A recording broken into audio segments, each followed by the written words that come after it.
If we study the scriptural readings for today, the 23rd Psalm, and from the prophet Isaiah, one common denominator in both of them is a thing, well, actually two things, called hope and faith. Faith and hope consists of many considerations.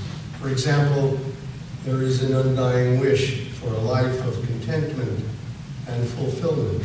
To accomplish this, we have faith in our future, and it is determined by a power greater than we are.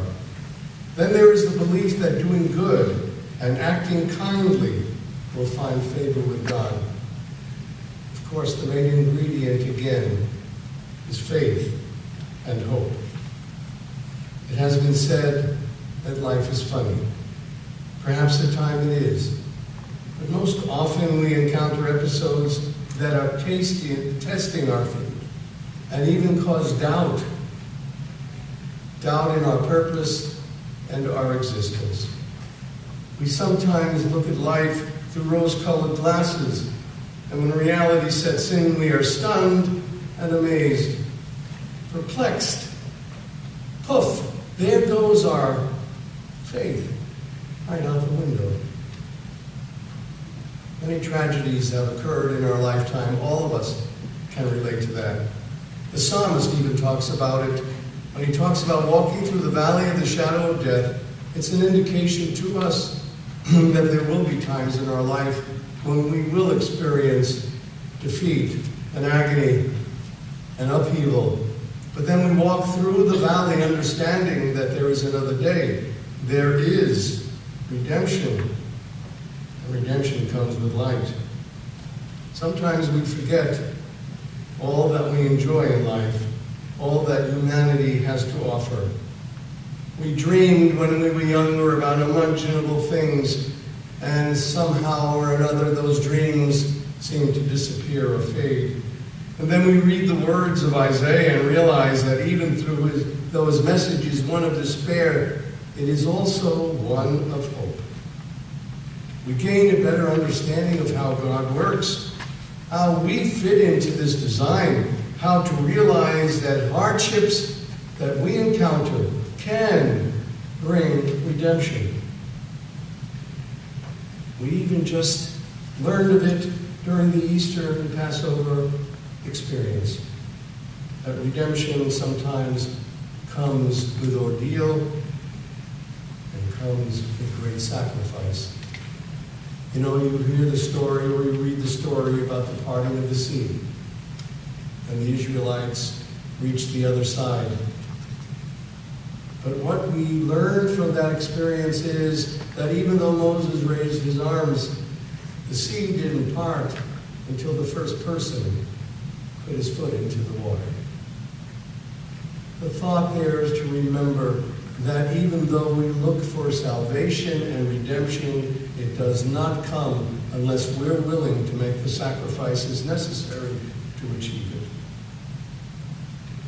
But still, we see all the despair that goes on in this world, all the destruction and the hate, the dying and the murdering. And what does God do? Does he throw up his hands and turn his back on us? Perhaps at times it seems that way, but not in the final episode of our experiences. God smiles and accepts the good with the bad because love is part of God, and forgiving is the essential ingredient in understanding God. But there's one thing that we forget, the one thing that is missing that these two holidays should teach us, and that is gratitude.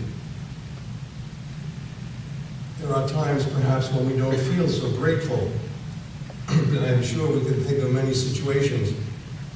Still, just as we found our parents to be less than understanding at times, we were still grateful for their open arms, their unconditional love. How about extending that understanding to God a little? The readings we talked about and the experiences we just shared go even further. It talks about dreaming together, then leads into a dream of meeting an angel as we ascend the 7 rungs on the ladder to eternity. By the way, that's where the expression, "they're in 7th heaven" comes from. The angel takes our hand and begins showing us around. Eventually, we arrive in a room where there are many angels. Our guide tells us that we are in a reception area. Here is where the many prayers that are sent to God are received.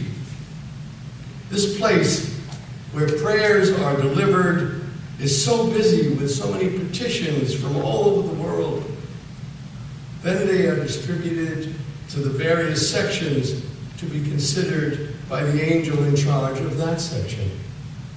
And as the story continues, we learn that this section is referred to as the receiving section.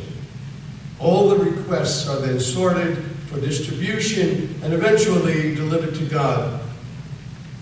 Perhaps if we close our eyes for just one moment, we may find ourselves in an Amazon warehouse. Finally, we arrive at a room at the end of the corridor, and much to our surprise, only one angel is there sitting, doing nothing. This, we are told, is the gratitude section. Naturally, we are curious as to why it was not busy. And the angel told us that after people receive their blessings, they ask for, very few send back acknowledgments. Naturally, we asked our guide as to how one acknowledges God's blessings. The answer was quite simple. Just say thank you. How many of us really stop to say thank you to God? We complain to God, we blame God, and I venture a guess on more than one occasion even deny God. For that matter, how many times do we say thank you to anyone who's kind to us, shows generosity, or just befriends us? How do we say thank you to God? Think of all the people in the world who have no food, no shelter, not enough resources to make their lives livable.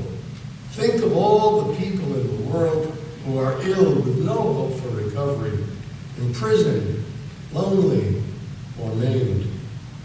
Think of all the people in the world who cannot pray to their God without fear of being murdered because of their practices or beliefs.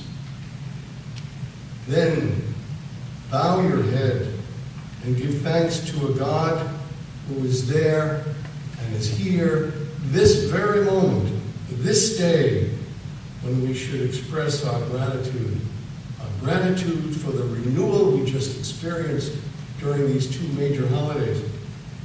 For that is the way to start a new day, grateful for the past and ever grateful that there is a tomorrow. It's not an easy road we travel. As we age, sometimes it seems to be more of a burden.